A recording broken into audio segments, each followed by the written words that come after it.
Et bien bonjour à toutes et à tous, c'est l'élevage, c'est Ben, j'espère que vous allez bien, en tout cas ça va parfaitement mes amis. Et je vous retrouve pour une nouvelle vidéo nouvel élevage dans le grand parc.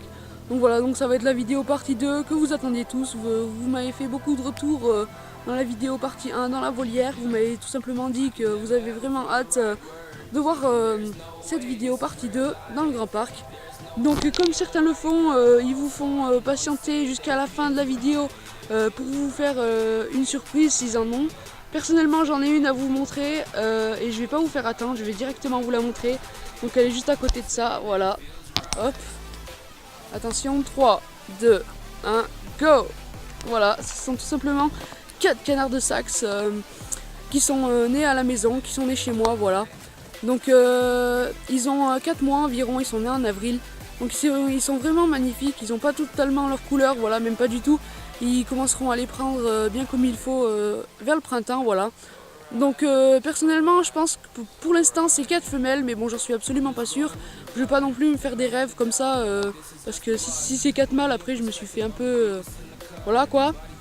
Du coup si Jardimo passe par là il le saura peut-être, voilà, donc si tu les vois Jardimo tu me dis voilà ce que t'en penses, voilà, si pour les sexer, voilà, je suis pas très sûre que ce soit 4 femelles, mais bon. Donc ils sont nés à la maison, ils sont nés chez moi, dans ma couveuse bleue que j'ai eue à Noël, hein, tout simplement. Donc ils sont vraiment beaux, je vais essayer de m'approcher, donc là je suis tout simplement derrière le grillage. Hop, on va s'approcher, là on les voit 10 fois mieux. Hop, donc voilà, ils sont vraiment super beaux, je les trouve. Donc c'est la surprise que vous avez jamais vue. Pour vous ce sont tout simplement des nouveaux arrivants, mais pour moi ça fait bien longtemps que je les ai. Du coup c'est la surprise de l'élevage, tout simplement. Donc là ils sont un peu peur parce qu'il y a du vent et les arbres bougent. Ils sont vraiment super peureux parfois, je comprends pas, ils ont des crises de puritude. Qu'est-ce que je dis, moi je sais même pas ce que je dis. Voilà. Donc voilà, on va tout de suite passer maintenant aux poules et aux coqs. Donc là on a un jeune coq juste devant à l'image. Donc ce sont plusieurs jeunes coqs qui sont nés à la maison. Donc ils sont nés dans ma couveuse, il y en a certains et puis il y en a d'autres qui sont nés tout simplement naturellement avec les poules. Donc j'en ai 7 je crois et ils sont tous à vendre. Ah mais en fait je comprends pourquoi ils ont peur, il y avait un chat juste là-bas. Voilà. Donc ils sont tous à vendre mes coqs, donc c'est des coqs Sussex pure race, hein, grande race. Là il y en a 4 ici, là on en a un autre. J'en ai un qui a l'aile un peu qui pend, donc ça m'inquiète un peu, mais bon je me fais pas trop de soucis parce que ça leur est déjà arrivé aussi. Et puis ça se répare, espérons que ce soit pas cassé. Et pour moi ça l'est pas parce qu'il la pend juste un peu, mais c'est pas de l'aile cassée, sinon ça pendrait carrément par terre. Donc là j'ai une jeune poule, j'ai aussi une portée, voilà, comme ça, qui est encore toute jeune. Donc là j'ai une jeune poule de la portée d'une poule qui a couvé. Et elle a les pattes jaunes, il y en a 2 comme ça, je comprends absolument pas pourquoi. Si vous le savez, dites-le moi pourquoi elles ont les pattes jaunes comme ça. Ça m'inquiète pas, hein, mais bon je voulais juste savoir. Ça m'est déjà arrivé aussi sur 2 autres poules Sussex un jour. Donc elle a les pattes jaunes, alors que comme vous pouvez le voir, pattes blanches sur les adultes, et puis même les petites elles ont les pattes blanches normalement. Donc voilà, donc si vous pouvez me le dire, dites-le moi. Là on a une poule reproductrice, là-bas on a mon coq reproducteur de l'année, voilà, donc lui il a 2 ans, mais là c'est le coq reproducteur qui m'a servi cette année, tout simplement. Là on a encore un jeune coq, là on a encore quelques poules qui sont voilà juste derrière les feuilles. Donc c'est celui-là le coq qui pend l'aile. Comme vous pouvez le voir, il la pend pas non plus à mort, mais un peu. Donc on fera ce qu'il faut si vraiment je vois que ça qui pâtit à faire tout ça, à replier son aile et tout ça. Si je vois vraiment que ça va pas, et ben on verra, on fera ce qu'il faut. Donc comme vous pouvez le voir, ses sœurs, et ben elles ont tout simplement les pattes blanches, et alors que elle, avec une autre de ses sœurs, et ben elles ont les pattes jaunes. Donc voilà, donc elle est là-bas, la deuxième, là et là. Donc sinon tous les autres elles ont les pattes blanches.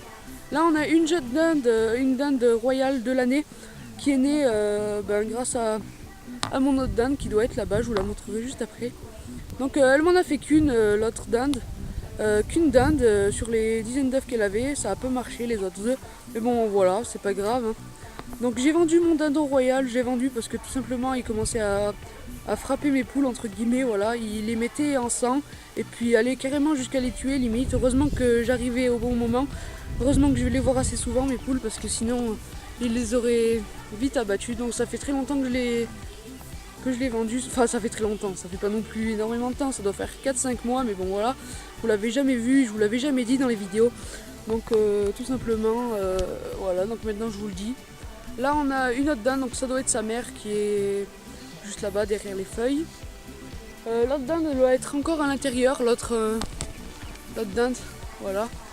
Là on a Mamar, que vous voyez absolument plus, avant vous la voyez complètement, mais là elle est pleine de feuilles. Mon à côté c'est bien pour les poules parce que elles peuvent attraper plein d'insectes et tout ça, fraîchement cueillis on va dire. Donc voilà, donc là on a la dinde. Donc j'espère bientôt mettre mes canards de saxe là, enfin c'est sûr que je vais les mettre, mais bon voilà quoi. J'attends que mes autres dindes soient vendues, parce que d'ailleurs je les vends, je vous l'avais peut-être pas dit mais je les vends. Parce que je compte refaire le cheptel de dindes et de poules Sussex cette année, enfin au moins de dindes. Et normalement je changerai pas de race, mais ça se pourrait que si, hein, c'est peut-être sur à 50% que je change de race de dinde. Parce que je voudrais en tester une autre, mais bon, c'est absolument pas sûr. Pas sûr, pardon. Donc là, cette mare, elle est pleine de roseaux et tout ça, parce qu'elle n'a pas encore été bien nettoyée, mais bon, c'est tout aussi bien, c'est pas sale non plus.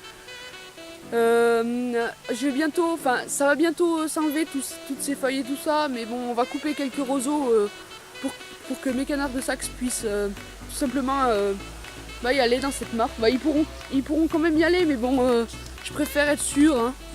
Voilà, tout simplement. Donc voilà, cette petite vidéo sur la nouvelle de l'élevage, partie 2 dans le Grand Parc. J'espère qu'elle vous aura plu. Elle se termine maintenant. N'hésitez pas à vous abonner, liker et commenter, ça fait extrêmement plaisir. Et puis moi je vous dis à plus pour une nouvelle vidéo les amis. Ciao tout le monde!